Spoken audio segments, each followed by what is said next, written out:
history! Yes, there's history! Now in front, the crowd roaring, go, Monroe, go, but the player rolls in front, Belsayer, long way, he's going to get there, yes, Londo won! Crowd by Whisper, my Whisper won the last. Welcome, punters, to another episode of the Whispers Racing podcast. Off-peak racing sinks the stakes in Adelaide, Brisbane heating up, but more importantly, it's off-peak racing in Melbourne and Sydney, and we just love it. As always, I'm joined by Matty. How are you, Matty? Going well, Worm. How are you, mate? Yeah, going well, mate. Been a busy week on Victorian racing, that's for sure.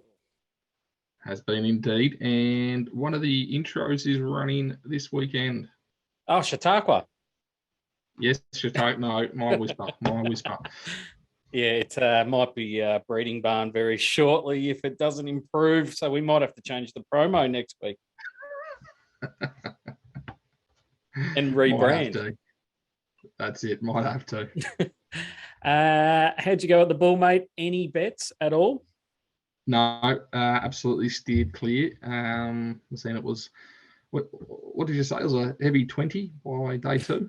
Yeah. And the word was if it was a normal race meeting, it wouldn't have gone ahead. Okay. No, I stayed well clear.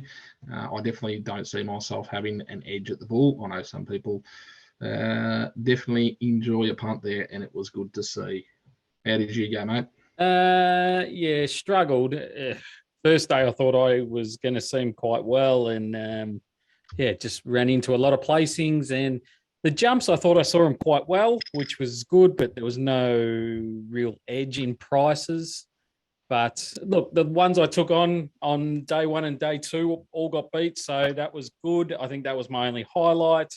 Have to give credit to the track staff to keep that track in that condition over those 3 days is, just 10 out of 10 from all them because, I'm surprised they even went ahead day two. That for me.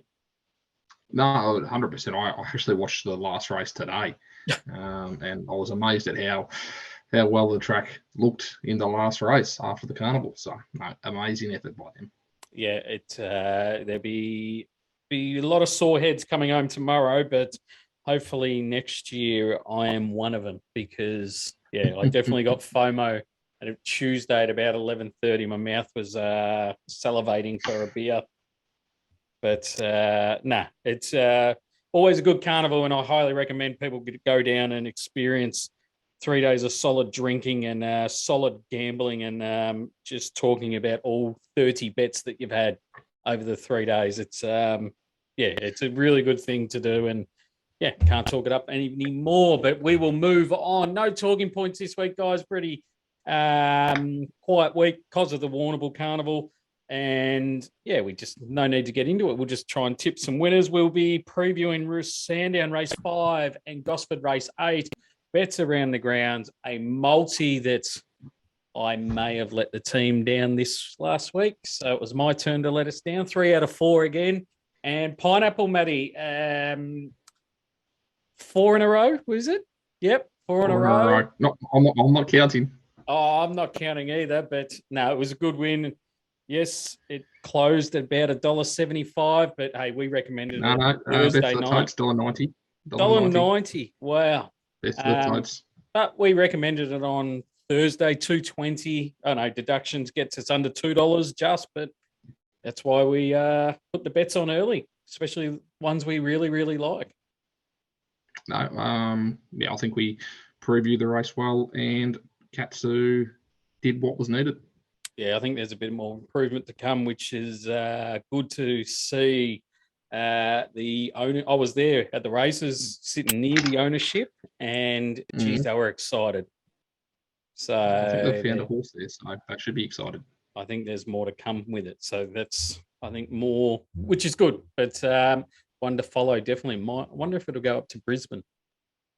Interesting, and that's why we love off-season racing, so we can follow these through the different carnivals. 100%. All right, track stats this week. Rail out 8 metres hillside on the 7-day backup. Last week, I think it was in the 3 metre mark, if I'm correct or true. But yeah, last week was a soft 6. The majority of the winners were in the top 3 of running. So that's something to take out of. And the 2 runners that were near last, one up on the inside. And something I put out to the community saying, I think the rail's okay. Not many jockeys went there until very late. Interesting. I found very, don't think they were switched on Saturday. But anyway, move on. I don't think there'll be any change to this week. I'll be looking for horses again on speed. Now, the weather's the big point here. 10 to 20 mils Friday night, 5 to 10 mils Saturday. If we get any rain during race day, it'll be a heavy track guaranteed. It'll just fall apart. I'll be doing my work around a heavy track. I reckon horses are going to be off the inside too, if it is a heavy track. So, as I always like to say, watch and act, because if the rain doesn't come, it could just stay in that soft 7 range. Trial trackers this week. If you listen to the Bull show, day 1, you will be no surprise what we're going with here, and that's Sandown Race 3, number 8, Miss Belle of Venie. It's had 2 jump outs and has won both of them, and I've really liked them. The pars have been on time, and in the replay, you can see it's in the purple colours, leads all the way on the inside. I've loved how this horse goes about it with its action. It looks strong, and I think this horse has come back even better horse. And if it has, you just got to look at the prep it did last. The prep it had last, and it was 1 length off Katsu and 5 lengths off Espora. If it brings that form, I don't know how they get near it, especially if I think it's come back better. That is race 3, number 8, Miss Belle of Venie. And yes, it can handle heavy tracks. So that's why I am going to land with it. All right, we'll move to race 5, the one I've selected that I think I've found the winner. We'll go with the odds first as they load up. I've got the place odds, so that could have been quite scary. The favourite here, Cap Dijour, $3.30. Usual Culture, $9. Bella Severe, Savoy, $10. Macarena, $11. Thought Provoking, $11. Definite Diva, $12. And then you can have $14 the rest. Very tight field in the odds here, especially if you take the favourite out. There's not much between second and about 5th last selection. With all the speed map, of course, the more importantly. So I've got Thought Provoking and Flash Mary both leading here, coming across. I don't think they go any stupidity in speed. I think they'll just go a nice even tempo, especially on the heavy, if it is going to be that way, just to get through the ground. They don't want to be smashing through it, especially there's a lot of horses here that haven't seen heavy tracks before. Unusual Culture from 3 and Elvina from 2, I think, get perfect runs in transit here, smoking the pipe behind the leaders. If they want, they can push up a bit harder and make those outside horses push hard to get there. Delicious Tycoon, Definite Diva, and Macarena get the pair behind them. And yeah, there's no real disadvantage in these horses. Everyone's going to get a nice run in transit. The only ones are going to be the back markers, how far off they're going to be in a big field. If they're spotting them a big start, it's hard to get through the heavy and make big grounds, especially if they're going to go that medium tempo. The horse I'm happy to be with is Cap du Joie. I know the map, it might be a little disadvantaged, but what I like about it is the appointment of Mark Zara going on here against some, no disrespect to the jockeys, some B-grade jockeys. There's a lot of apprentices racing. There's a lot of going up to Brisbane and Adelaide, so you're getting the next stock coming through, and Mark Zara is clearly on top of the best jockeys out racing at Sandown on Saturday. So I think he can really school some of these. If he jumps cleanly, he can sit a lot closer. As you've seen the speed map that I put up, I've got him a fair way back. He jumps clean. I can see Mark putting this in a nice spot. So he should be four pairs back at least. Last start, the jockey rode the horse a little cute. On a day, you had to be hard on the rail. And I don't think the jockey adapted to the conditions, especially being in a small field. Best section was home of the race, and then second best of the meeting 200 home. Out of that race, the fifth horse, beaten 6 lengths, came out and won next start. Might be a bit of a form race. Not much substance at the moment. So, but there's something little to take out of it. But the big thing here that I really like, when last time on a heavy track, was beaten by St. Bethines, who was 1 length. Oh, sorry, it was beaten by St. Bethines by 1 length. He was a genuine wet tracker who won, I reckon, a month ago at Sandown on a real bog track. Out of that race, was 4th, was Right You Are. Whoa, geez, we know what it did in the autumn. So something small, I reckon we can take out of it. So it's had 2 starts on the heavy, a win and a second. Good enough for me. $3.30, I think is a good price to get involved because it did accept for Adelaide in a Group 2, and they're asking you to take $8. So Group 2, $8, benchmark 78, $3.30, loves the wet. And Matty, you communicated to me pre-production that it looks like it's going to stay in Melbourne. So tick, tick. I think we get involved. I think once they find out it's in Melbourne official, it'll be starting a lot shorter. So get on now while you can. Can't knock Unusual Culture. Has beaten Cap of Javar 2 starts ago at Sandown. I just think Blake Shin pulled the button a little bit early on Cap Javar. I'm not going to bag his ride because Unusual Culture was boxed in and he took off to go, around it and try and pinch a lead, but unfortunately the gap's open. I know Unusual Culture gets a better run in transit and has had a faultless prep. That's why I can't knock it and I won't talk you out of it, but doesn't have any heavy track stats for me to be pushing this horse on Saturday.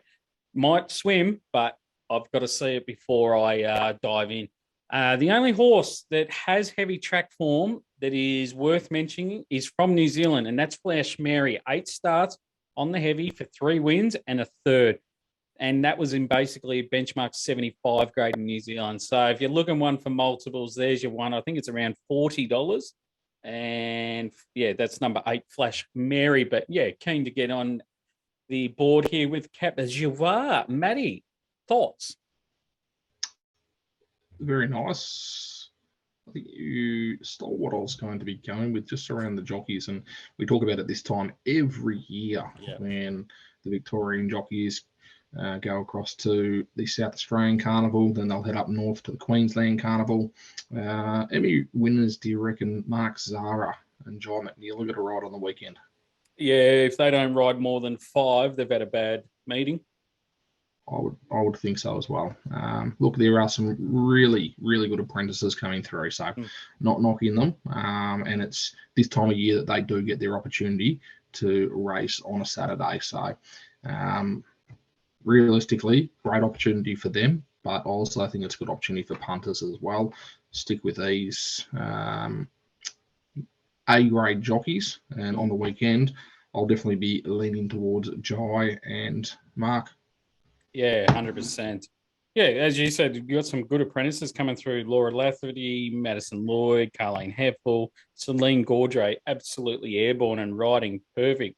Logan McNeil, Tommy Stockdale, Will Price. So Mark Zara against them. Oof, I know who I'm going with. But yeah, just watch these, especially the female apprentices. Once they go to the front on these horses on heavy tracks, they're quite hard to get past. I was seeing Celine Gaudry on Saturday, I think it was. She was hard to get past in a lot of races. She right exceptionally well. Yeah, she puts him in up front. It's like she's got a clock in her head and she's hard to get past. So maybe give an extra tick to horses that are leading with her on it because, yeah, riding very well. We'll change things up here, Matty. WhatsApp, subscribe to our channel. Please get in contact with Matty or myself if you want to join our community. Matty's face was just priceless with the change on the go there. Please email me. I'll put my email down the bottom if you would like to join our community. It's all free with all our thoughts. Yeah, a lot of punting going on. There's no hidden paywalls. We do this for the love of it. We appreciate all the new followers that we're getting and all the viewers that are jumping on board. As I said, we do this for free and we just do it for the love of it. So it takes up a lot of our time and we appreciate everyone's feedback that comes through, positive or negative. bit more positive. Thank you. But yeah, we do appreciate it. And yeah, you can get our thoughts. You can even put your thoughts up like most of them do, and yeah, share your bets, your thoughts, and away we go with winners. So what the community are definitely fans of the bull. Yes, there was a lot of FOMO going around between a lot of them. There were, yes. I mentioned I didn't have any bets during the week, but I think I might have been the only one within the community who did not. There was a few sharpshooters in there that shot quite straight, and yeah, got to give them full credit for going really well on a very hard week. All right, Gosford, Matty, race 8. You want to preview? Yeah, mate. Interesting race. So I'm going to be talking about 4 horses here. I think 2 of them are very well found in a fairly even race, and 2 others that I don't know whether people may have found. So a little bit of column A, a little bit of column B from race 8. An interesting race. But have you got the odds there for us? Yeah, I do, mate. So the favourite is a $6 chance in Military Expert. I keep refreshing, thinking we've missed the favourite or it's been scratched and hasn't been updated. But no, Matty's gone for the hardest race on Saturday and he's going to pick the winner for us. So, yeah, Military Expert, $6. Philosophial, $6. Well, $7. Pretty amazing, $7. Palmetto, $8. Kaobi, $8. I've been trying 15, like calling these names out. Lock Eagle for 17, and then you can have 18 plus the rest. Take it away, Matty. Mate, it might be a tough race to preview, but it's also a tough race to pronounce as well. Good luck to the race callers out there.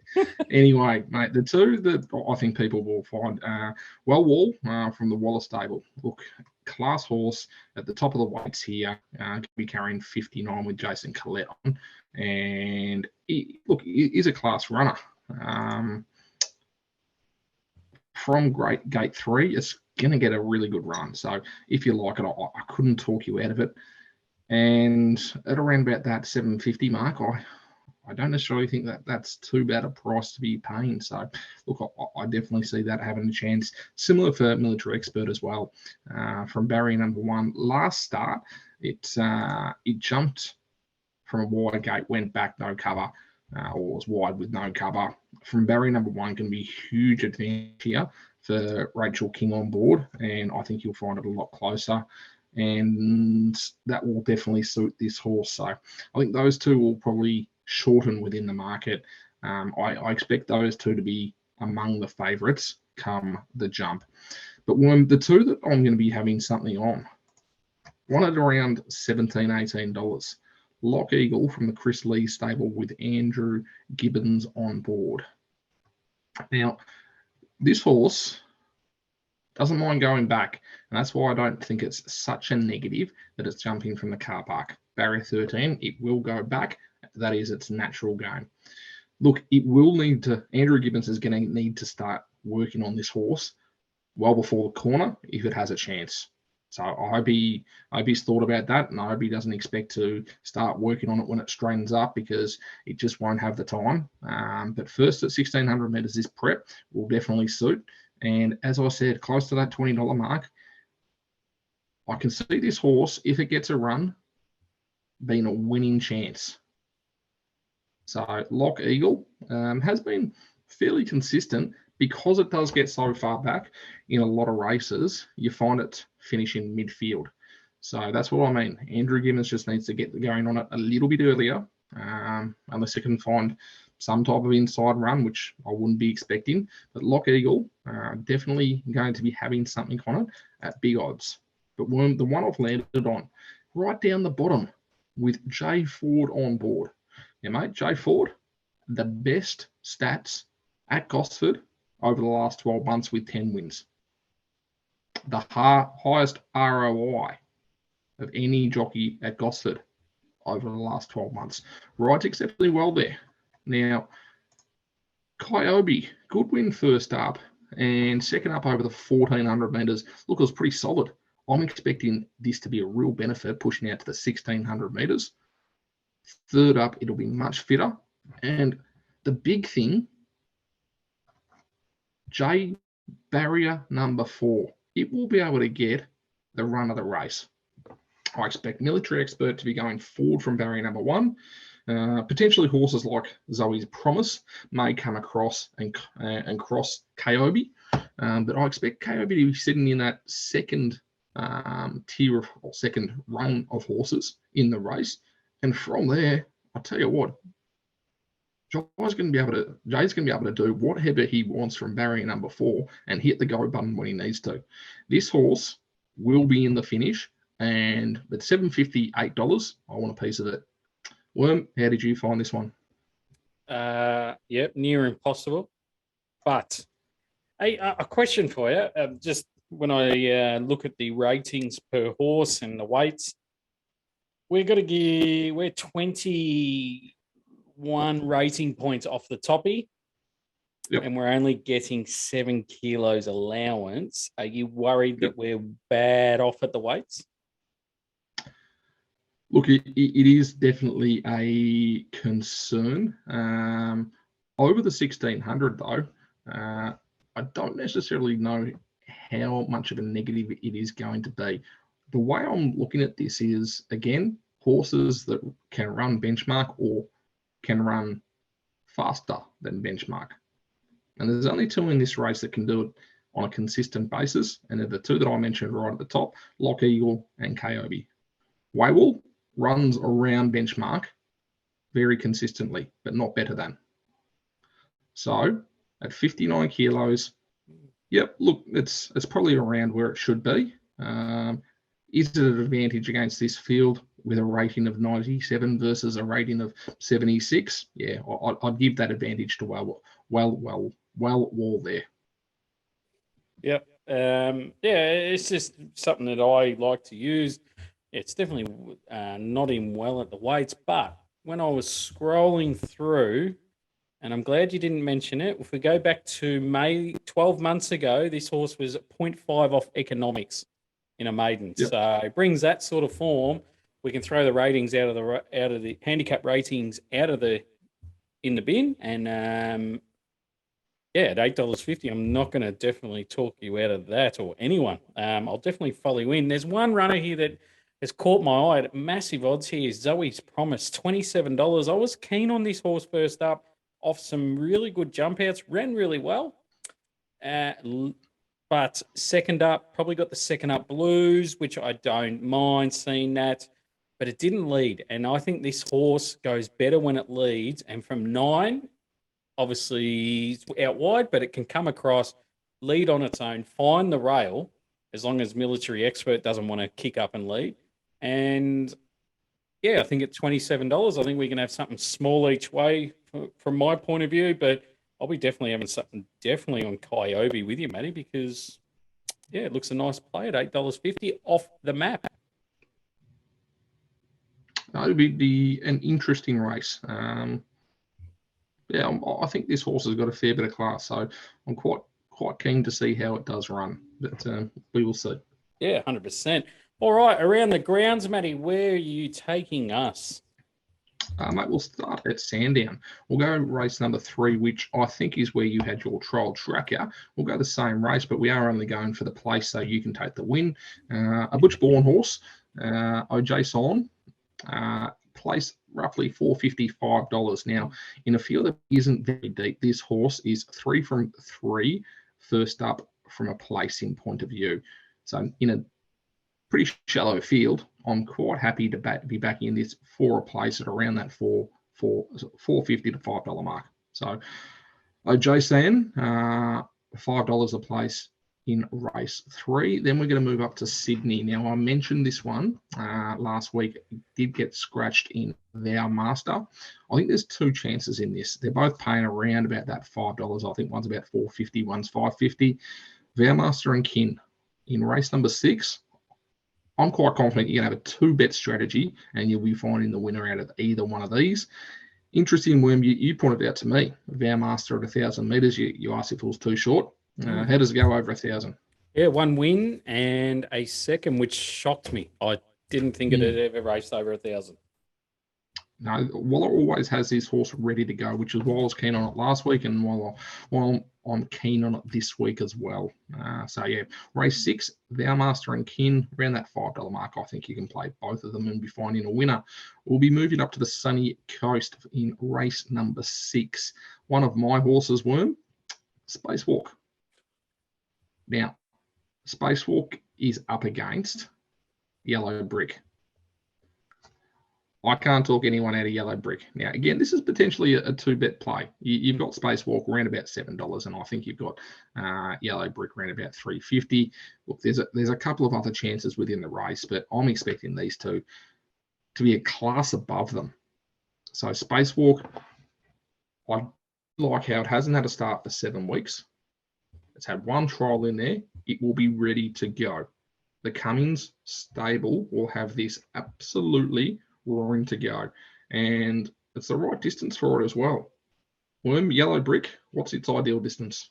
Yeah, 1,400 is probably the right distance.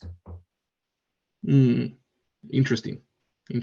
Again, I think you can have 2 bets, Yellow Brick and also Spacewalk. I'll be having my main bet on Spacewalk within that race. Worm, how have you found them around the grounds? Yep, I'll just make a mention, mate. Spacewalk's like an ex-girlfriend, mate. You should never go back to it. I'll never, ever talk you out of it, but I'll just leave you with that little comment. You know what she's done to us. You know what she's done to us in the past. Let me... we've had a pineapple. But no, as I said, never talk anyone out of a bet. If you like it, go for it. But just, I want that in your head. It's like your ex-girlfriend. You never go back to it. But yeah, I may be hearing about that one later. Yeah, we'll be chopping that up in the promo for next Saturday for sure. My bets around the grounds while we're on race 6, I'm definitely with Yellow Brick. I'm still convinced it should have won last start at the Gold Coast Magic Millions race day. Sat midfield, jumped with him, but this horse does its best racing when leading. Unbelievable why they took a sit. I don't know. Went down by 0.03. Can't see that happening again. I think they go straight to the front from an outside barrier. It's had one trial back, and I've been very happy with it. So I've got to be with it. I think this horse has panels on these and into the future, but it is first up, and that's the question we've got to find out. And I think it should be winning. My other bets around the grounds, I'll stay at Sunshine Coast, race 7, number 1, Zaki. If this horse runs anywhere near its last start, I don't know how they beat it. Weight for age race. It's about 10 handicap rating points above this field, so it should be giving them 5 kilos in any other race. And they're asking you to take $1.80 top odds. Yes, please, wins. I know it's a 10-year-old, and that scares me a little bit because it might go off the boil, but what it did against Giga Kick in the all-aged, I think it's good enough to be winning this in a very poor field. And to round them out, I'll go Adelaide, race 1, number 8, King's Crossing. This horse is double accepted for Sandown too, but I'm keen to get involved at Adelaide only. Good run at Geelong last start, was only run down late, back 200 metres. I think this will suit this horse a lot better. Being 2 winners out of that race, 2 winners and 5 placings out of that Geelong race. I think it's clearly a form race. Barrier 5, I think they can find the front and just be very hard to beat. That's race 1, number 8, King's Crossing. Multi-time, 3 out of 4 is looking good here, Matty. What are you throwing in? We'll stick with Vowmaster, the place. I think it's a good thing for a place in race 6 at Gosford. And we'll add some value in. And we'll be going with Butch Bourne and Josanne in race number 3. We're at about that $5 mark. I think I've pronounced that horse's name about 4 different ways this last 10 minutes. Mate, I just looked up its heavy track form, and if it gets into the heavy, 1 by 3 lengths, that it's only going a heavy track. So I'm definitely going to play some same race multis with you on that. Mine to win, yours to run top 4, and then yours to win, mine to run top 4. I reckon we'll get some good prices out of it. My multi, I'm going to chuck in Melbourne Demons to beat the Gold Coast, $1.38. I think that's a good price. And Cap de Joie, the place. So Melbourne to win, Captajar the place, Master the place, a Joe Sand the place, $21, 4-leg multi. Pineapple of the Very week, Matty. nice. We are going into new areas. I've rang the Guinness World Book for the pineapple of the week. They said they're not accepting until we go 5 in a row. So Okay. where are we going this week? We will be going up to the sunny coast. Now, we did discuss this for a long time, and it's very tough to find a pineapple because I did suggest maybe going Zaki, but that's probably a little cheeky considering it's paying about $1.70, $1.65. So we won't be going Zaki. I think that's a little bit of a soft option. We definitely want to be going something with a bit of value for the punters. So we will be going race number 5, Tycoon Evie, at around that $283 mark. J-Mac on board. He'll be going forward on this, and in a very, very average field. I think it's going to be exceptionally hard for these guys to get past it. So race 5, Tycoon Evie, at around that $283 mark. Worm. Wow, so that was Hawkesbury, correct? Sunny Coast. Sunny Coast, sorry, my fault. Yeah, right, beautiful. I did look up its form while we were in this podcast, and yeah, I can't talk anyone out of it because it's just a hidden gem, I reckon. Look, it's a big field. I think there's 19 nominated, but there are some average horses running around in that race. As long as J-Mac jumps, finds the lead, then I think it's going to be exceptionally hard for anyone to be getting past. Yeah, and mares in form, I just think are worth following. If we go back to its last prep in Melbourne in October, was a length off Excelida and Argentia, and she's all class, and those horses have been running well the following prep. And I know it's the last prep, but yeah, this prep's been nothing but pass each time. No, that's it. And this is a Queensland horse that went down to Snowden, has then raced in Melbourne, a little bit in Sydney, and back up to Queensland. So I think, the Sunny Coast track will do it well as well. So, yep, quite happy with Tycoon Evie. And $3.50 top odds. I don't reckon it's going to be lasting long once punters are allowed to get on for a lot more. All right, nothing else to add, Matty? Mate, look, it's a really interesting weekend of racing. Definitely off peak when you come to Sydney and Melbourne, but you've got some quality races in Adelaide and up in Queensland. So, yeah, really interesting and some good races to bet into. So if you can find a few, it's going to be a very profitable weekend. Yeah, 100%. If you want to share your thoughts on any social media platform this is on, please share them, and I'll interact with you. I won't I don't mind interacting with people that love talking about the punts, so please get involved with your best bets or plays or whatever you think of our plays. It'll be interesting to see how people see it. We'll be back next week for more off-peak racing. Doomben 10,000 always plays a special place in my heart, the Doomben 10,000. The Bostonian. Did you find one at odds, did you? Yeah, might have, and I won't let it go. I'll reminisce about it in 7 days' time, Matty, so get your popcorn ready. It's all right, mate. It was one of my largest collects, so we can reminisce together. That's right. Thank you for everyone watching. Please subscribe. Please get involved in the community if you want to be part of it. Hopefully we fill your pockets up. More importantly, hopefully you fill your pockets up. We'll be back in 7 days' time for Doomben 10,000 as a Derby day. I'm not a good person, but it just goes to show that good things do happen to bad people. So anyone out there who's up against the wall, fucking stick to it. Every cent you got, your rent, your electricity bill, if you're going to buy your missus a ring, don't fucking do it. Keep punting. Keep fucking punting.